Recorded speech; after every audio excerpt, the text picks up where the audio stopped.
Hello दोस्तों, कैसे हैं आप लोग? तो आप लोगों का मैं शेरपा क्लासेस में स्वागत करता हूं। तो दोस्तों, ये लेक्चर 6 है पॉलिटी का, ठीक है? और सब टॉपिक जो है मैंने पिछले वीडियोस में बताया है, प्रीवियस लेक्चर में बता दिया है, जिसको previous sorry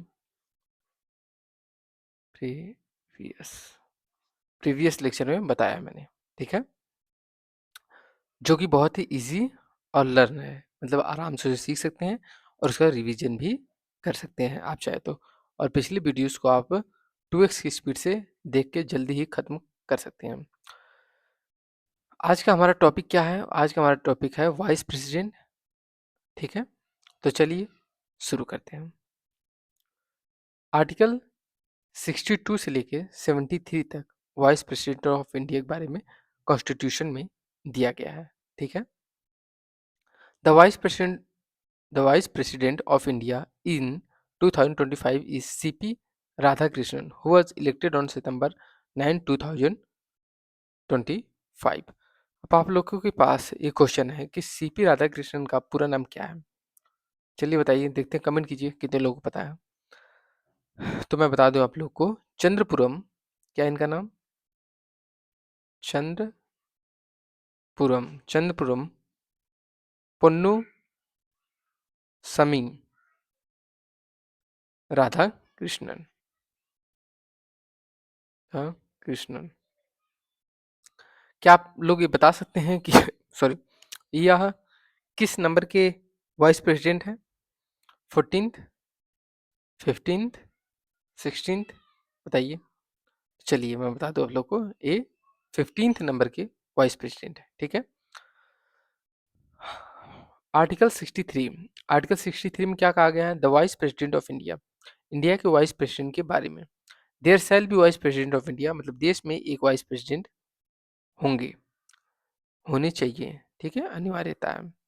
He is the second highest constitutional authority after the president. President के बाद यह जो है सेकेंड हाईएस्ट कॉन्स्टिट्यूशनल अथॉरिटी है। पहली कौन सी है? प्रेसिडेंट की, ठीक है? और दूसरी वाइस प्रेसिडेंट की, ठीक? वाइस प्रेसिडेंट की, ठीक है? चलिए अगले वीडियो में। आर्टिकल 64, आर्टिकल 64 में क्या कहा गया है? The vice president to be ex officio chairman of the council of state. Council of state क्या होता है? चलिए, काउंसिल ऑफ स्टेट क्या आप जानते हैं? पार्लियामेंट जो होती है, तीन तीन भागों में बटी होती है। पहला प्रेसिडेंट होते हैं, लोकसभा होती है, राज्यसभा। ये जो राज्यसभा है इसी को हम लोग कहते हैं काउंसिल ऑफ स्टेट, ठीक है? The vice president is the chairman of the Rajya Sabha. Vice president जो होते हैं वह चेयरमैन ऑफ राज्यसभा, राज्यसभा क्या होते हैं? चेयरमैन होते हैं, ठीक है? तो राज्यसभा के चेयरमैन वाइस प्रेसिडेंट हैं। कौन है? वाइस प्रेसिडेंट है। प्रेसिडेंट क्या है? चेयरमैन है, ठीक है? Vice president. लोकसभा के कौन होंगे चेयरपर्सन? जो उनके चेयरपर्सन होते हैं उन्हें स्पीकर कहा जाता है। क्या कहा जाता है? स्पीकर। और प्रेसिडेंट ऑफिस के तो हेड प्रेसिडेंट ही होंगे, ठीक है? प्रेसिडेंट। अगला है हमारा article 65, the vice president to act as president और टू डिस्चार्ज हिज फंक्शन। तो वाइस प्रेसिडेंट प्रेसिडेंट की तरह एक्ट कर सकते हैं और अपने फंक्शंस को डिस्चार्ज कर सकते हैं। जैसे इफ द प्रेसिडेंट रिजाइन, यदि प्रेसिडेंट रिजाइन करते हैं, प्रेसिडेंट डाई होते हैं, इज रिमूव्ड, यदि प्रेसिडेंट को रिमूव कर दिया जाता है, is unable to discharge his duty, यदि वो किसी कारणवश अनेबल हैं अपने ड्यूटीज को करने के लिए, then vice president act as president until a new president is elected, जब तक नए प्रेसिडेंट इलेक्ट नहीं हो जाते, ठीक है? अगला अगला हमारा है आर्टिकल 66। आर्टिकल 66 में क्या है? Election of vice president, vice president का election elected by electoral college, किसके द्वारा इलेक्टेड होंगे? इलेक्टोरल कॉलेज के द्वारा, ठीक है ना? तो प्रेसिडेंट किसके द्वारा इलेक्ट होते हैं? प्रेसिडेंट भी इलेक्टोरल कॉलेज द्वारा ही इलेक्टेड किए जाते हैं, consisting of members of both houses of parliament. कौन से house? Both houses of parliament, ठीक है? तो बोथ हाउस जो पार्लियामेंट है, तो जैसे कि अभी मैंने बताया आपको कि पार्लियामेंट 3 भागों में डिवाइड होती है। एक प्रेसिडेंट ऑफिस होता है, एक लोकसभा होती है और एक राज्यसभा होती है, ठीक ना? तो इन दोनों हाउसेस के मेंबर जो होते हैं वह प्रेसिडेंट वाइस प्रेसिडेंट के इलेक्शन में भाग लेते हैं। Election is proportional representation with single transferable vote. Proportional representation द्वारा इलेक्शन होता है और सिंगल ट्रांसफरेबल वोट होता है, ठीक है? Proportional representation with single transferable vote. और voting is by secret ballot. Voting किसके द्वारा होती है? सीक्रेट बैलेट द्वारा वोटिंग होती है। प्रेसिडेंट की भी वोटिंग सीक्रेट बैलेट द्वारा ही होती है। और प्रेसिडेंट भी proportional representation with single transferable vote द्वारा भी प्रेसिडेंट का चुनाव भी किया जाता है, ठीक है? State legislature have no role in this election. इस इलेक्शन में स्टेट लेजिस्लेचर रोल नहीं दिखाता अपना। स्टेट लेजिस्लेचर क्या होता है? जैसे कि ये होती है, ये इंडिया है, ठीक ना? ठीक, अपना देश है। तो यहाँ पे कई स्टेट हैं, ठीक? इन सभी स्टेटों में किसी किसी स्टेट में एक लेजिस्लेटिव स्टेट और यूनियन टेरिटरीज हैं। तो किसी स्टेट में एक लेजिस्लेटिव काउंसिल होती है और एक लेजिस्लेटिव असेंबली होती है। कई स्टेटों में होती है, कई में नहीं होती। तो लेजिस्लेटिव काउंसिल और लेजिस्लेटिव असेंबली जो है, इनके दोनों जो मेंबर होते हैं, जो इलेक्टेड होते हैं इनमें, वे प्रेसिडेंट के इलेक्शन में भाग ले सकते हैं। लेकिन इनके दोनों में से इलेक्टेड मेंबर या नॉमिनेटेड मेंबर वाइस प्रेसिडेंट के इलेक्शन में भाग नहीं ले सकते, ठीक ना? This includes both elected nominated members of parliament. ये क्या कर रहा है? पार्लियामेंट, ठीक है? स्टेट लेजिस्लेचर का रोल नहीं होता। और ये वाला अगला टॉपिक है, दिस इंक्लूड बोथ इलेक्टेड और नॉमिनेटेड मेंबर ऑफ पार्लियामेंट। मतलब जो पार्लियामेंट है उसमें इलेक्टेड और नॉमिनेटेड दोनों मेंबर्स जो होते हैं वे भाग ले सकते हैं वाइस प्रेसिडेंट के इलेक्शन में। तो आइए हम लोग थोड़ा सा कर लेते हैं डिस्कशन। जो प्रेसिडेंट है, प्रेसिडेंट इलेक्शन, ठीक ना? इलेक्शन और वाइस प्रेसिडेंट इलेक्शन, इलेक्शन। तो प्रेसिडेंट इलेक्शन पहला क्या है? प्रोपोर्शनल रिप्रेजेंटेशन, ठीक? सिंगल ट्रांसफरेबल वोट, ठीक? Single transferable vote, secret ballot. इनका भी proportional representation, single transferable vote और सीक्रेट बैलेट, ठीक है? दूसरा, स्टेट लेजिस्लेचर के मेंबर जो होते हैं वह क्या पार्टिसिपेट कर सकते हैं। यहाँ पे स्टेट लेजिस्लेचर के मेंबर पार्टिसिपेट नहीं कर सकते। तीसरा, यहाँ पे बोथ हाउस के मेंबर पार्टिसिपेट कर सकते हैं, only elected.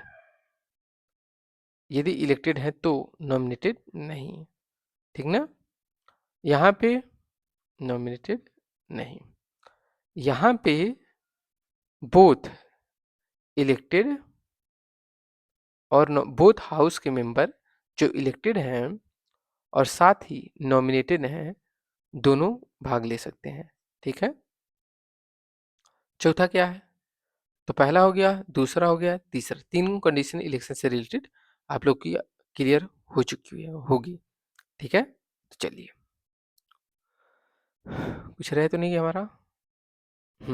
Term of office of vice president. Vice president का टर्म्स एंड ऑफिस के बारे में। Hold office for 5 years. 5 years के लिए ऑफिस को होल्ड करेंगे। Eligible for re election. Can resign by writing to the president. Resignation अपना president को देंगे। Can be removed by resolution of Rajya Sabha. Rajya Sabha जो रिजोल्यूशन पास करेगी उसके द्वारा रिमूव होंगे, और यदि लोकसभा इस पर मंजूरी दे देती है तो। इसमें एक कॉन्सेप्ट और छोटा सा है, उसे आप लोग देख लीजिए थोड़ा सा।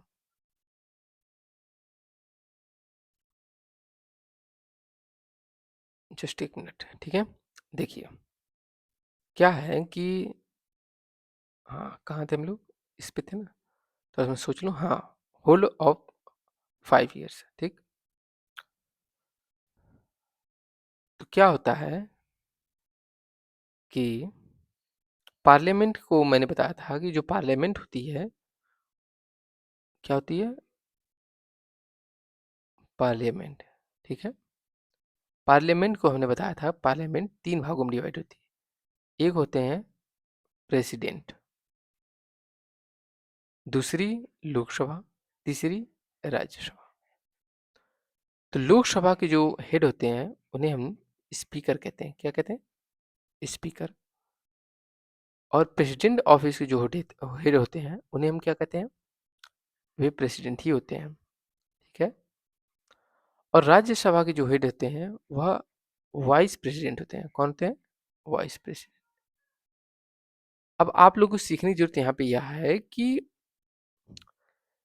जो लोकसभा है, उनके सभी जितने भी मेंबर हैं, मान लीजिए 5380 मेंबर्स प्रेजेंट में हैं, जबकि इसकी मैक्सिमम स्ट्रेंथ 550 है, ठीक है? तो इनका जो टर्म होता है वह 5 ईयर होता है। कितना होता है? 5 ईयर। प्रेसिडेंट का टर्म कितना होता है? सभी लोग जानते होंगे, 5 ईयर।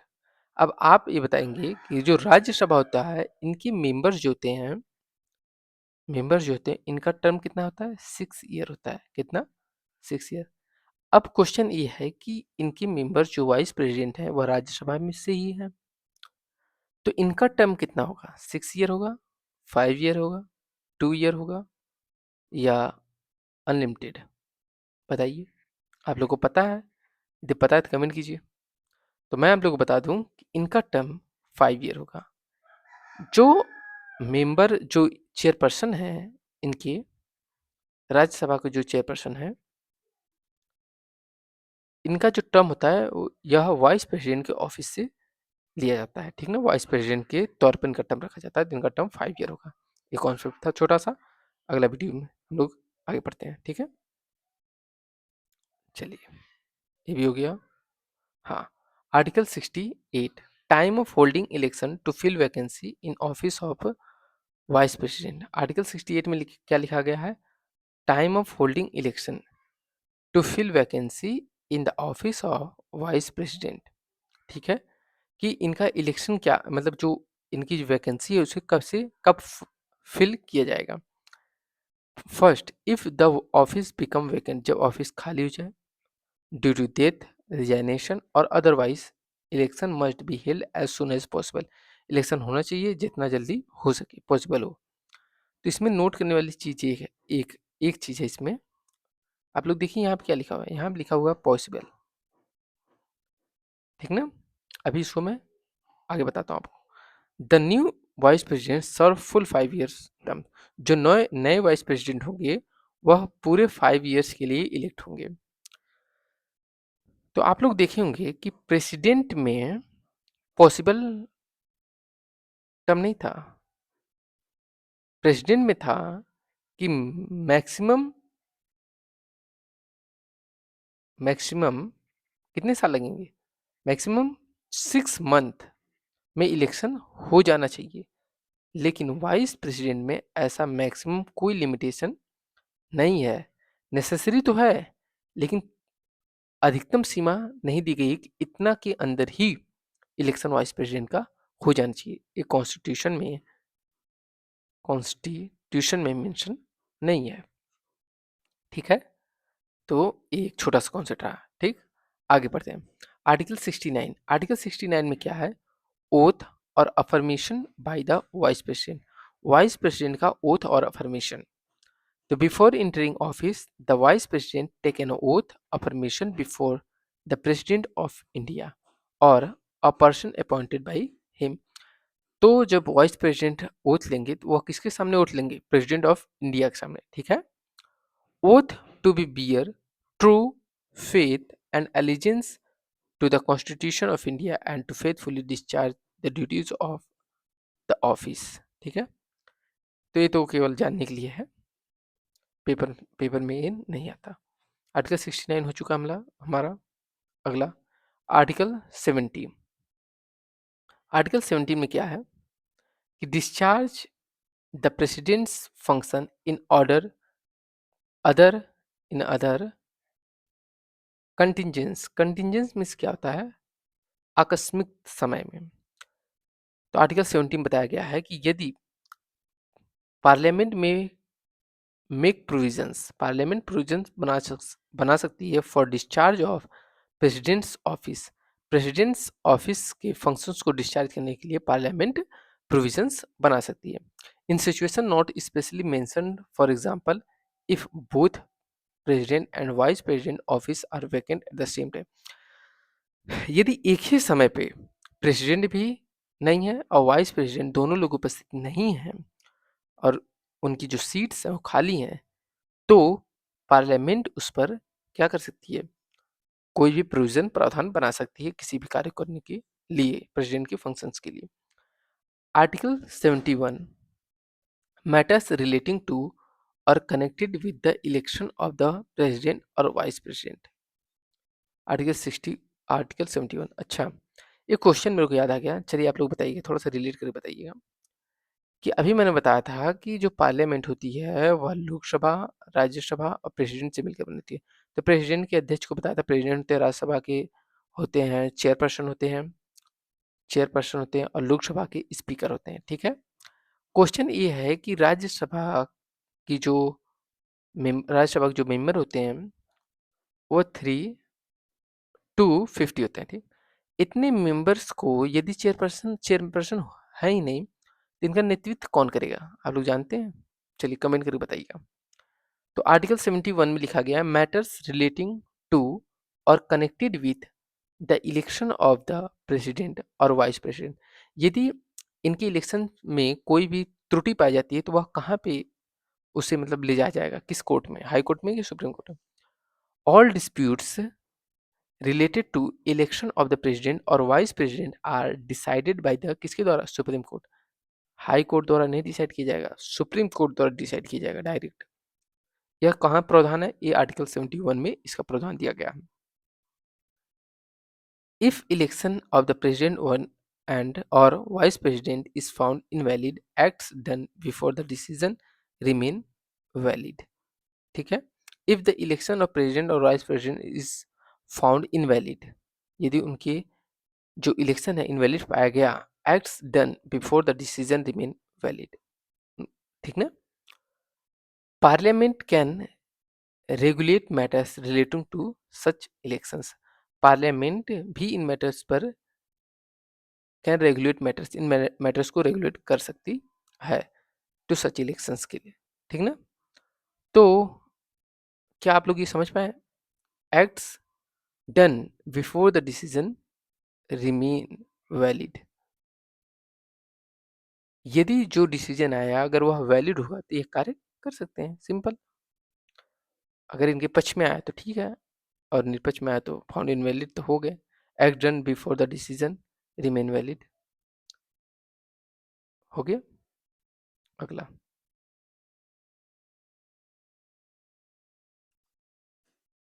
72, आर्टिकल 72 में कहा गया है power of president to grant पैर्डन्स।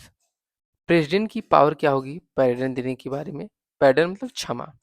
The president has the power to grant pardons, reprieves, respites or remissions of punishment or to suspend, remit or commute sentences in certain cases.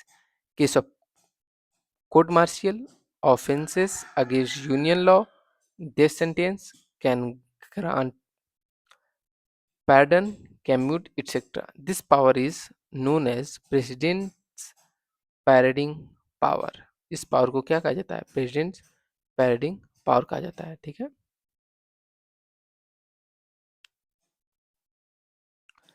थोड़ा सा ऊपर आ गया है।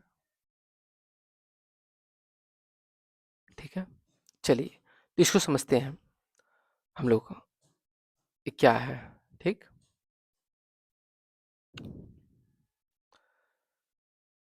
तो प्रेसिडेंट कई परिस्थितियों में जो अपराधी होता है उसको माफ भी कर सकते हैं। आइए देखते हैं कि क्या क्या दिया था। पहले दिया था रेप्राइव। रेप्राइव मतलब क्या होता है, टेम्पररी डिले। टेम्पररी डिले, यदि प्रेसिडेंट चाहें तो किसी को यदि सजा दी गई है तो उसके पनिशमेंट स्टार्ट होने में थोड़ी देरी कर सकते हैं। रिप्राइव मतलब होता है, रेस्पाइट मीन्स क्या होता है, लाइटर पनिशमेंट होता है। क्या होता है? Lighter punishment, punishment due to special reasons. अब आप लोग ये नहीं समझ पाएंगे स्पेशल रीजंस मतलब क्या होता है।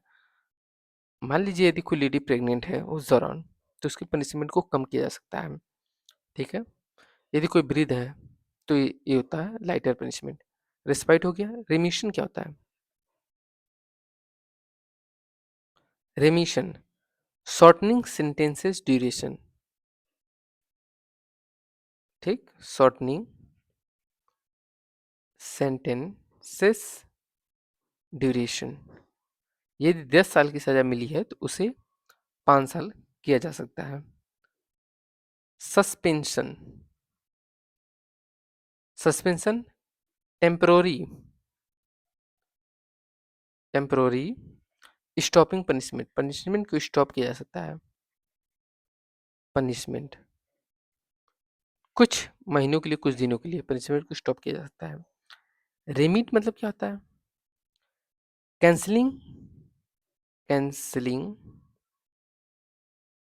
और रिड्यूसिंग पनिशमेंट, पनिशमेंट को कैंसिल किया जा सकता है और रिड्यूस किया जा सकता है। क्या किया जा सकता है? कैंसल और reduce, remit, okay. Punishment, punishment को कम किया जाता है। और कम्यूट मैंने बताया यहाँ पे। तो रिप्राइव हो गया टेम्पररी डिले, रेस्पाइट हो गया लाइटर पनिशमेंट, रेमिशन हो गया शॉर्टनिंग सेंटेंस ड्यूरेशन, और suspension temporary stopping punishment, remit cancel and reduce punishment, punishment को कम किया जा सकता है। और एक टर्म है कम्यूट, कम्यूट को कहा जाता है changing to a lesser punishment, changing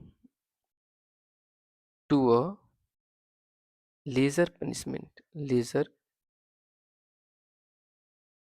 punishment मतलब लेजर पनिशमेंट में जैसे कि मान लीजिए किसी को डेथ सेंटेंस मिला है, उसे कम्यूट के हिसाब से उसे उम्र कैद दिया जा सकता है, ठीक ना। उम्र कैद, लाइफ टाइम प्रिजन, ओके। यह हो गया हमारा कॉन्सेप्ट। अगला देखते हैं आर्टिकल 73। आर्टिकल 73 में क्या है? Extent of executive power of the union, union की एग्जीक्यूटिव पावर कहाँ तक विस्तृत है? The executive power of the union extends to matter on which parliament has the power to make law, कानून बनाने की, matters relating to the rights, authority and jurisdiction of the union government, union government के जो rights हैं, authority हैं और jurisdiction है, अधिकार क्षेत्र, वहाँ तक। हर मगर this power is subject to the provisions of the Constitution and does not normally cover matters where state legislature have exclusive power. Parliament की वहाँ पावर नहीं होगी जहाँ स्टेट लेजिस्लेचर जो है उसका अधिकार हो। क्या है? स्टेट लेजिस्लेचर की जहाँ पे पावर हो, ठीक है। स्टेट लेजिस्लेचर की पावर या सीमा में नहीं घुसेगी। In the case of emergency, केवल इमरजेंसी में ही union power can extend to state matters as well, केवल केवल इमरजेंसी सिचुएशन में ही यूनियन जो है यहाँ पे जा सकती है, ठीक है। अगला हमारा है, अब तो ये तो हो गया, तो चलिए आज के लिए इतना ही। तो हमारा मोटिवेशनल कोट यही है, don't watch the clock, clock घड़ी मत देखिए, डू व्हाट इट डस, वह कीजिए जो यह करती है, कीप गोइंग, सैम लेविंसन। यदि आपने पिछली वीडियो में को नहीं देखा है तो इसे जाके जरूर देखिए, ये आप लोग को बहुत ही फ़ायदा करेगी, ठीक है। तो चलिए दोस्तों, आज के लिए इतना ही, आज का तो ख़त्म हो गया है, कल मिलेंगे फिर।